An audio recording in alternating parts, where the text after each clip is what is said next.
respect some teams, but majority of them are kind of just boring. And not to mention, majority of them are also like huge crybabies. You know, he calls me a crybaby. He cries on Twitter non-stop. I would say he's like almost the opposite of me. He's really defensive and boring, and I'm more of like offensive and in your face and trying to kill you. He's more just like sitting back, hiding. It's just everything he does is him crying. I can't stand him as a person. I have no problem saying that. He is the biggest crybaby that has ever existed in the competitive scene. As of now, I don't really think he cares too much because he has much more important things to worry about, like his family and a child. But I don't know, it seems like he actually does care a lot because he still gets really upset about it. If you're watching this, I don't like you. I'm never going to like you, and that's that. I just can't stand him as a person.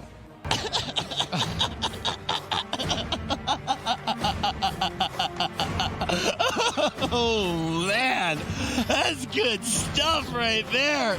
Ja versus Sea-Doo. They may not be playing against each other right now, but in a weird way, this is a battle against each other. Jamili playing against a team that can do a lot to help Method Orange as a whole this time around. Man, you know, as much as you can say a lot of things about Ja, but he's entertaining as heck. Like he really is. And I've watched a lot of those Twitter back and forths, and yeah, they may not like each other, but I definitely enjoy them not liking each other. Yeah, I think it's hilarious. Anytime you see it, you can usually tell when it's going to happen. It's usually after a crushing 3-0 defeat in a tournament, or maybe a bad ladder session, or something like that. Something that just maybe you have a bad day and they start going off on Twitter, and it's something everyone takes part in. I think everyone looks at links and everyone's like, yo, look at this, he's freaking out again. Yeah, it's good. Sometimes it's absolutely insane. One of my favorite lines that came out of it ever, though, had to be Sea-Doo just tweeting back, like, enjoy your Sunday off. That's become a fixture for sure. Yeah, we like it. That was like a very good drop the mic there. Jaws definitely had his victories as well, but I think the reason why America was so dominant in the last lands are definitely because they were much more prepared. They had much better comps than some of the Europeans. I'd say that's why the outcome was so US favored. I think North America winning the last 2 lands is, to be honest, a little bit lucky. I don't think that's going to happen again. I don't think the US doing well is like a blip. I would just say there are good teams from both regions, and it just so happens to have fallen in our favor the last couple. I've always viewed American teams as just as good as European teams, actually, despite them not performing as well on land as such. But I think that comes down to the practice and not like their team skills or individual skills. I think Europe is going to go back to dominating the arena scene. I think BlizzCon 2018 was kind of weird in terms of comms and what was good. And at Spring Finals this year, I feel like the only good NA team was Cloud9, and they won, but all the other teams got like 5th, 7th, and 8th place. So I think it's still going to be Europe dominating. Well, first series out of the bat, you just 3-0'd them. Is the rest of the day going to be pretty chill for you guys? Yeah, I mean, every EU team so far has a dominating 3-0. I don't know what to say about that, but I hope that Change My Mind can do the same, because then it will be a good start for every European team. And yeah, I mean, now we're just gonna, we're gonna chill, but we were kind of prepared for this. Like, we're just gonna keep playing and keep practicing and try to do as well as we can. Awesome. Well, good luck, and thank you so much. Back to the desk. he doesn't know what to say about that. Jelly, do you have any thoughts? Let me just say he's lucky that the move isn't there again. Just all I gotta say. Hey, you guys made it. Agree. Yeah, you guys made it. You're just sitting in a different seat, right? I think a lot of the mages here, it's one of those classes where it definitely is a little bit of ego involved. I think the best mage in the world is the one who has the best results. I mean, the best mage in the world at this point is like really obvious. Like I would say it's obviously me. I don't think anyone's close to me on mage right now. If like someone like Maro or Alec or Frykit would say they're best in the world, they have no results to back it up since 2017. The best mage in the world is probably me when I play a lot. I've never done worse than a single European mage at a single land since 2015, except for one tournament in 2017. I think I'm the best mage in the world. I've always done better than every other mage, like except that time. So I still believe I'm the best. All right, I have some things to say, and we have Venruki on the desk as well, who's definitely got a lot to say. A little ego. You know what I want to bring up that I feel like people don't talk about nearly enough, because this conversation of best mage pops up a lot. It's real easy to say you're the best mage when you have a rogue on your team. Well, that's one of the things. I actually got asked that question, and I was really dodgy with who I was going to say. But if I was to pick anyone, I think it was going to be Morrow. And I mean, obviously, I can say that now. He's doing a great job. But I feel like a lot of the mages that don't play all the different specializations, and that's one thing that's really important to me, at least, is playing Arcane, Fire, Frost. And I do think I have to agree with you just a little bit. What? In chat, the Beast Incarnate's best mage of the world is casting the tournament right now. Yeah, I mean, rich mage. Thank you. In all seriousness, like, hearing your opinion on it, I think is really important. But I do think when you actually sit down and say, okay, yeah, Raikou, he is a fantastic mage, but he always has Waz on his team. That's going to be one of the things that enables a mage to look fantastic and have results a lot of the time. When you look at someone like Morrow, he's been doing the impossible roles, and he is creating results. I personally think Morrow is the best mage, and I would be willing, if somebody actually made the argument that Wealthy Man is the best mage, I would accept that. There's a lot of good mages in the game, and I think a lot of the different mages excel at different things, different playstyle, different compositions, but I feel like mage, you get enabled by your teammates a little bit, and when you see, Morrow play the Fire Mage right now, the way he's doing it, he's not really relying on his teammates whatsoever. He's setting up for himself, and he's making things happen. Yeah, are you about to say Jamili? Okay. We won't I think he was going to say Jelly Mage, probably, right? I mean, of course. But the only mage last year, if you look at it on paper, to actually make it playing only mage comps was Morrow. Raikou had his teammates to back him up last year. I think Morrow has been stellar, and the other thing is he's been multi-classing too, right? He's been playing the Moonkin, doing all these things, but on the raw mage, like, think about this guy's history. Compared to Raikou, Raikou's been on one roster, maybe two rosters. Morrow's played with Radopai, he's played with this squad, he's played with Villi in the past, he's been everywhere. Playing up against someone like Chun is just, you feel like there's always an obstacle on the team.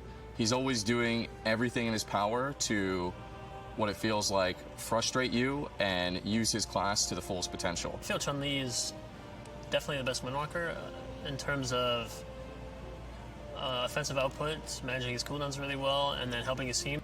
It's not really that he impresses me, it's kind of expected at this point, that he's just gonna live or, like, do what he needs to do to win a game.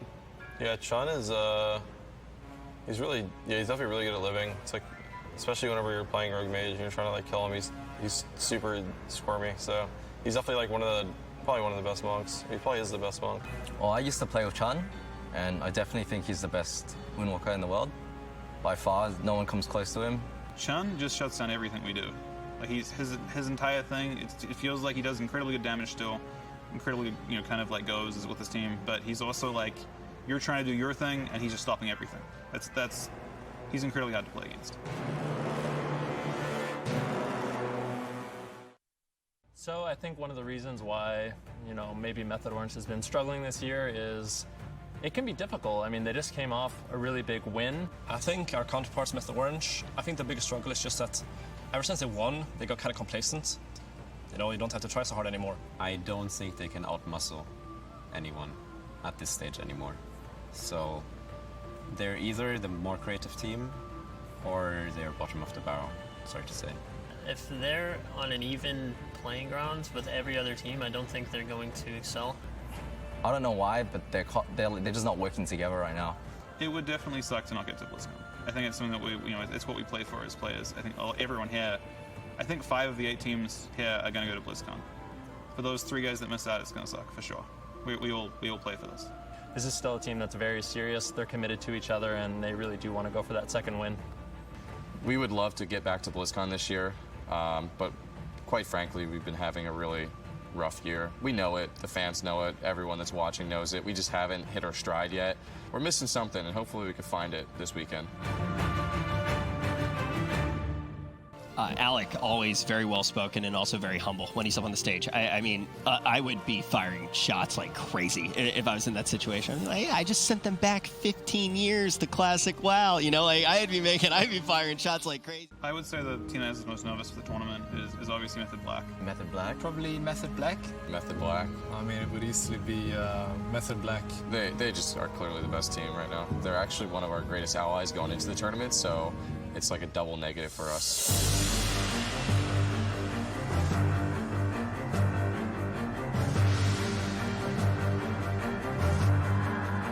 definitely say we're one of the top 3 best teams in the world, maybe the best team. I don't like saying we're the best because then you get stuck thinking that you're the best and you can't improve. We always try to improve, and I think the meta is kind of in our favor right now. We're just riding the momentum and we're super positive, and I think that's so important if you want to do well in any game. But I always believe that if the meta were to change really like drastically in many different like per month or something, my team would always do well because we can play any meta. So I actually do believe, even though we came second and third in the last 2 lands, I still believe we were the best team even back then. There's no obvious counterpick to Rogue Mage. So in order to beat a Rogue Mage, you have to go head-to-head with them with the mirror matchup, right? We feel really good coming into this tournament because I think we have some answers for Rogue Mage. I would be surprised if a Rogue Mage team does not win this tournament, yeah. I think as long as the Rogue Mage performs, I think it beats anything, really. There are some tougher matchups, of course, but if the Rogue Mage is on their top game, you know, they'll beat everything. I think we're probably most nervous for anybody who plays Rogue Mage Druid. Nah, I don't think there's any counter to it at the moment. Right now the joke is that RMD can only lose to RMD, and I have to be biased and say that's not true. I'm sure that RMD can lose to more comps, and I know that if my team had to agree that we're not going to RMD mirror another team, I'm sure we could win as another comp, because we have some comps in mind that we know that are super strong into RMD. Beating Rogue Mage will be the story of this tournament. But we need to hear from the team that was able to pull it down with comps that we didn't expect to see. Hey, you guys, I am here with Looney. You guys just secured your spot to BlizzCon when it sounds like you really didn't expect it. How are you feeling right now? I mean, words cannot describe how I feel right now. I mean, we didn't expect to win at all. I mean, we have said, like, I mean, just try our best, and like, let's try our chances in the loser bracket. But I don't know, like, I mean, I guess RMD has choked too hard. I don't know what to say. I mean, I'm speechless. I mean, I know it's amazing. I mean, I think we played really well. I mean, Warrior Mage Monk, it worked out fine. I mean, I think we didn't play perfect, I would say, but we played good. But we were lucky that they played much worse. So, yeah, I don't know, I'm like shaking. I don't know, my arm is like, oh. All right, we'll take a second to breathe. I am a little bit curious. So you guys locked in Zipai on the Ellie Shaman, which was a class we really haven't seen at all this season. What was the decision behind that? I mean, we were thinking we had really bad experiences on Tolvir with Warrior. I mean, it never really worked out into Rogue Mages, so we were like, I mean, just try it. I mean, our mindset in this series was like, I mean, we're just gonna like try some comps and just like have fun and not like try to, you know, rage too much if we lose because it's RMD anyways. So yeah, we just wanted to, you know, it was severe, so we just picked Elle because, I don't know, try to one-shot someone. And I mean, it wasn't that good because, I mean, they hard countered that comp too. So yeah. Well, it certainly worked. Now, Blizzo, I think, was the MVP of this series. What's it like playing with such a strong warrior? I mean, I love it. I mean, it's the best warrior, it's the best melee player in the game. I mean, I don't know, he's amazing. I love him right now. That fear in the end, I mean, it won us the game, so I don't know, I love him. All right, well, congratulations once again. We'll see you tomorrow. Back to you guys at the desk. We're going to jump down to the floor right now and see if there's anything new cooking. Hey, you guys, before this matchup, I caught up with Wildcard, and they said yesterday they played the heroic version of Rogue Mage, and today they have to play the mythic version of Rogue Mage, so they're definitely looking a little bit nervous. On the other side, I spoke with Raikou of Method Black, and I asked him, hey, are you scared? Are you scared of Blizzo? And he said, I'm not scared of Blizzo. That guy can't land a single interrupt. So it's looking like it might be a 3-0, but we'll have to see. Back to you guys.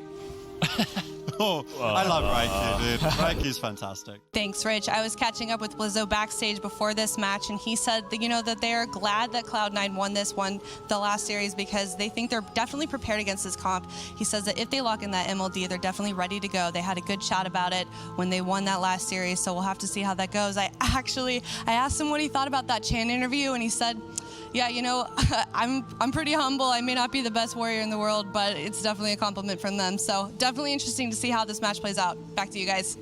Thank you very much. You know, I think that we've all given him the crowd. I would say he's the best warrior in the world right now. He has to know, right? Yeah. How doesn't he know? I think he knows. Yeah. I like the attitude, though. Yeah. You know? Yeah. Let other people gas you up. Yeah. That's true. I think that's the best thing you can do. You know, you kind of look at that, the like Wildcard Gaming and the attitudes on that team, like the personalities on that team. I think Looney's always going to be the one who, you know, he's not scared to trash talk a little bit. Yeah, you got Blizzo, who might be humble at times. Maro, always the most humble. Yeah. Just always going to be the most humble. And Zipai very rarely will say a word. Now we've heard talks that Rogue Mage could have a counter with the Frost Death Knight. Are you surprised they didn't pull that out today? No, because we haven't lost a Frost Decay in a while. Like, you're not going to beat us with cheese. Okay, so the first part of the interview basically saying exactly what we heard cheese. from Healing Staff. but then, yeah, at the end of the interview, calling Frost Death Knight cheese. Do you think that Frost Death Knight is cheese? That might be understating it a little bit. I don't think so.